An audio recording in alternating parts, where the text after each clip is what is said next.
tour of the Photoshop interface.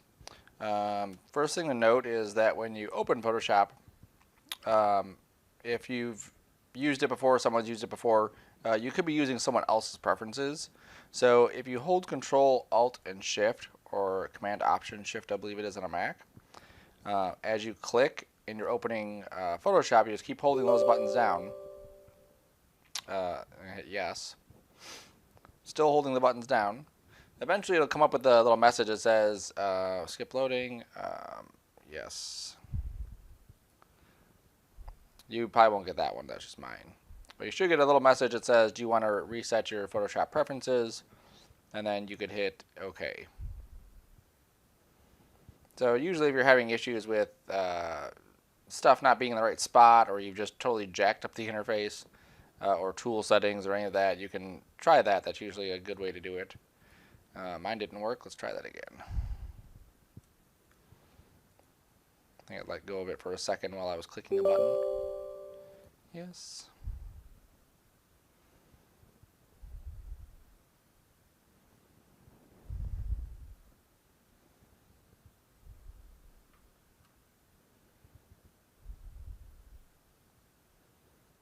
So for whatever reason on my computer today, it wasn't giving me this, allowing me to reset my preferences.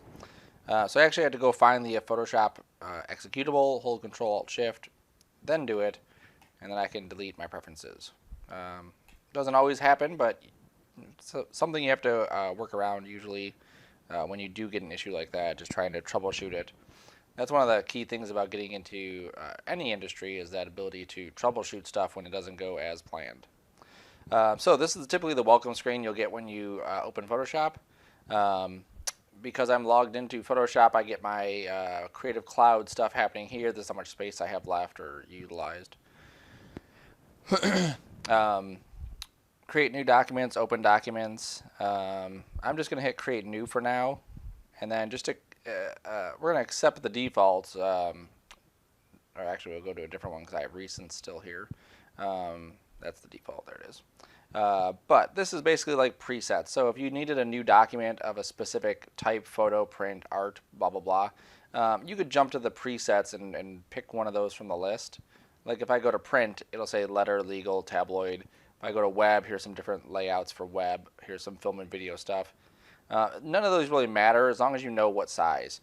Over here on the right, this is where you're really going to specify the size, and you'll see that it says 7, and these are inches, and you can pick from the drop down list as to what specifically you'd want. So you want pixels, there'd be 7 pixels right now by 5, but it automatically changes to 2100. Okay, now where does it get that number from? So if I go to inches here, it says 7. If I go to pixels, it says 2100. Well, what it does is it takes this 7 inches and it multiplies it times 300, and this is 300 pixels in each inch, and that's where it's getting that 2100 from. Okay. In most of our applications, we don't care about a physical size, so 7 by 5 doesn't mean anything unless you're going to actually see it in the real world. So if you're going to be printing it in a magazine or a layout or something like that, then you care about inches. If it's just going to be seen on screen, then we would care mainly about pixels. Okay, so we're just going to accept the default. So I'm just going to go back to here and say default Photoshop size, which is 7 inches by 5 inches, landscape, and 300 pixels per inch, RGB, 8-bit, and advanced, or and white.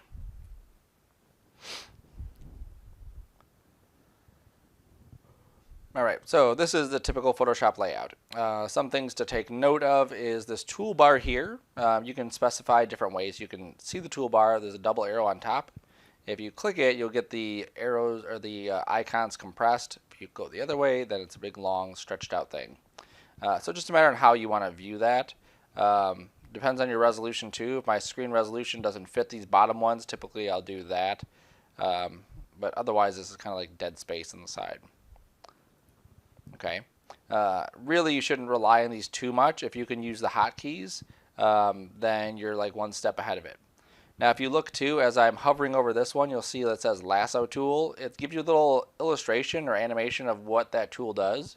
It also gives you the hotkey. So it says lasso tool parenthesis L.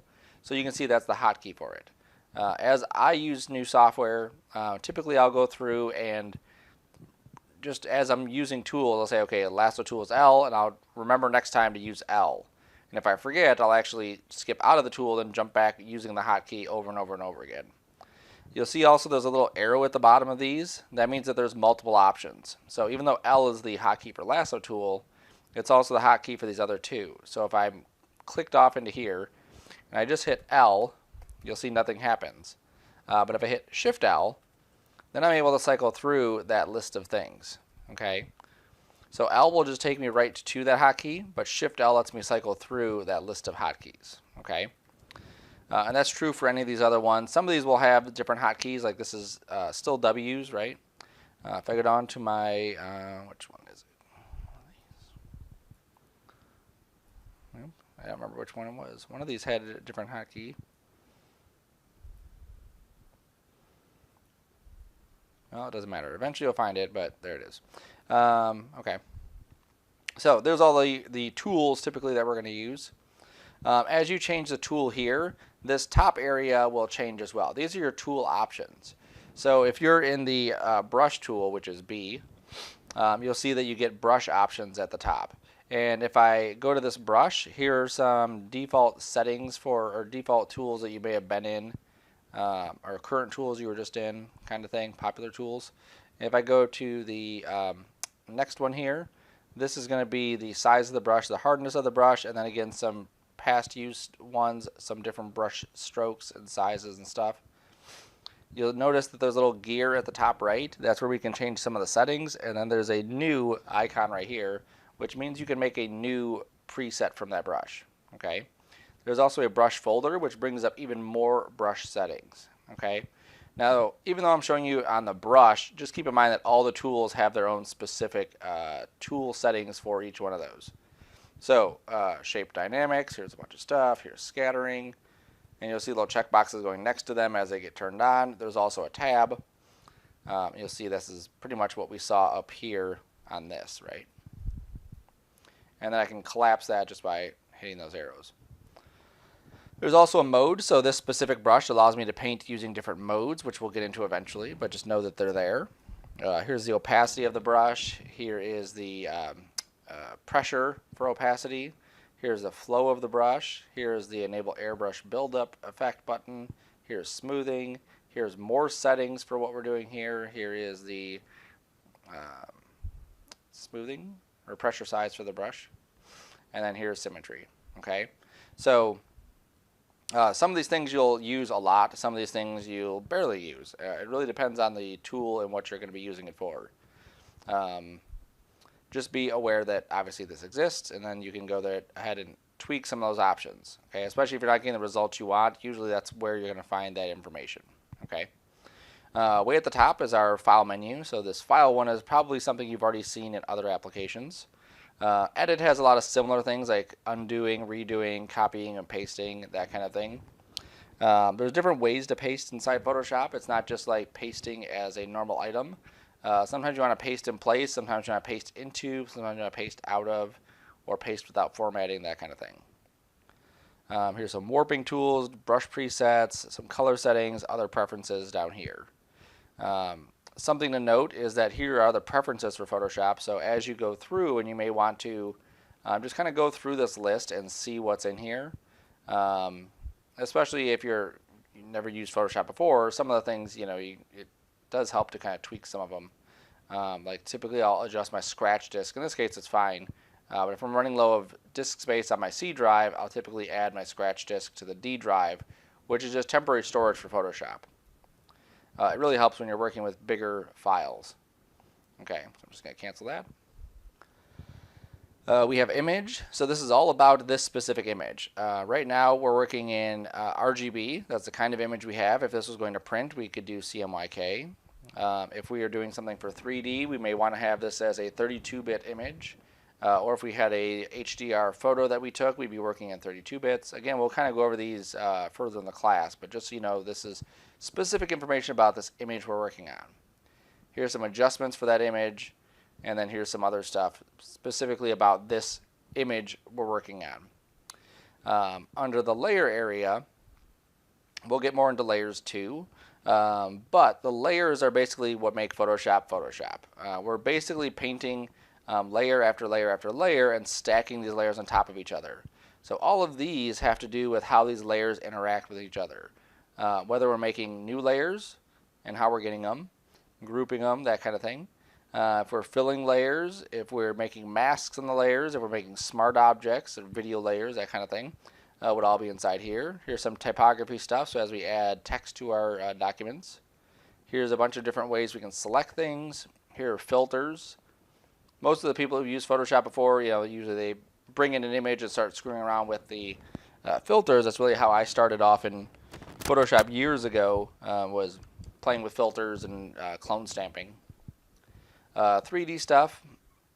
Views is basically how we're viewing this document.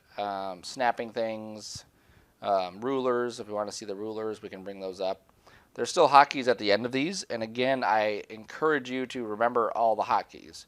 It seems like a lot, but it's not once you start kind of hitting them a little bit at a time. Windows is just the windows that are currently open. So when we had the brushes open, that was brush settings. So if I go to that window brush settings, you can see that it pops open brush settings, and then there's the brushes. And if I minimize that, I can open it up from that specific area as well. Here's brushes, brush settings, here's properties, here's history. Color, swatches, oops. I accidentally undocked this, so I'm just going to try to redock this back in by dragging it over to the side, and there it goes. The nice thing about Photoshop CC is that you can collapse these things. You can also move these around. So if you decide, I want to keep these kind of closer to where I'm using them, you could do that. You could even add more of these out there. I obviously have floating ones too, which I accidentally did. You could just take this, layers, pop it off. If you're like, I'm always using layers, I want to keep them close, right there. So now just the layers is out. You can move it around as needed, or you can just leave it docked in here and open it up. Okay. You can even open up the whole panel. Oops. Come on. There you go. Just by double clicking it, you can see how I can open up that whole panel, and then I can see channels, paths, swatches, and color, and so on. If you really screw it up, you can go back to Window, Workspace, and just say Reset Essentials. It'll bring you back to exactly where you were before. Or you could go back to Window, Workspace, and you could change one of the other ones. So if you're working in something, let's say painting, you could go to the recommended painting one. This is basically what Photoshop thinks you would use for painting. So here's swatches, brushes, layers, that kind of thing. But I typically just leave it as the essentials and then just modify it as I go. Some things to note over here is that there is a learning tab. Let me pull this out so we can see a little better. Fundamental skills, fixing a photo, making creative effects, and painting. So this class will definitely go through a lot of stuff that you didn't know about Photoshop. But it'll also touch on some things, or you'll touch on some things that you want to know a little bit further. For instance, let's say we're fixing a photo and we covered bringing out the color, cooling and warming the images, but we never really covered the cropping and straightening an image. You can go to this video here and it'll show you how to do that. We're hitting the tip of the iceberg with Photoshop in this class. There's a lot of different things you can do with it. And so just be aware that we're not going to hit everything in this class. It's a massive program. I'm going to pull up the channels here just so I can emphasize this too, because a lot of these windows will have this. So this is the channels palette. I make a new channel down, or a new layers palette. Make a new layer down here. You'll see a lot of these different menu bars and options and whatever else that we can click on and off and scroll down and adjust here as well. There's also buttons down here. There's also buttons there. And if I right click on this, you can see I get a whole bunch of different options. So you'll see that across the board that there's a lot of different areas to change settings, to modify things, or tweak things. So you just have to be on the lookout to make sure whenever you're doing a tool or an option or whatever, that you're in the right area. You're in the right tool. You're in the right spot for what you need to be doing.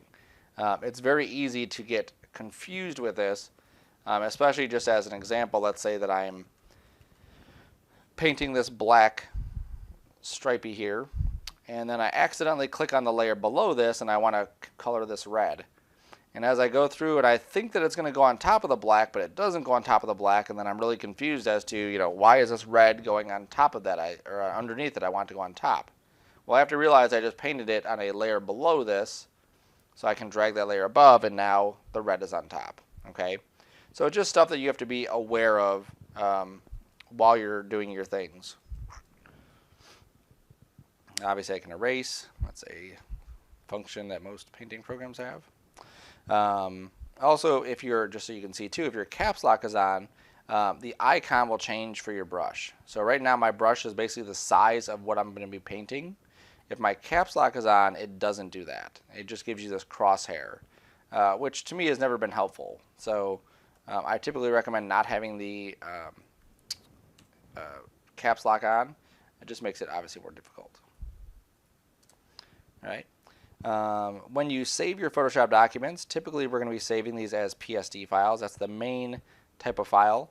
You'll see that there's different options depending on what we have as a copy, ICC profile.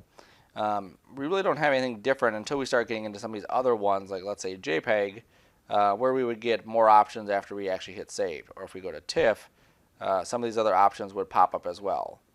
And as we have more layers and different things, you'll see these things will also open up. As a copy, layers is now open, and so on. Okay. I'm just going to not save that. So that's your quick tour of Photoshop, just getting around the basic interface of it.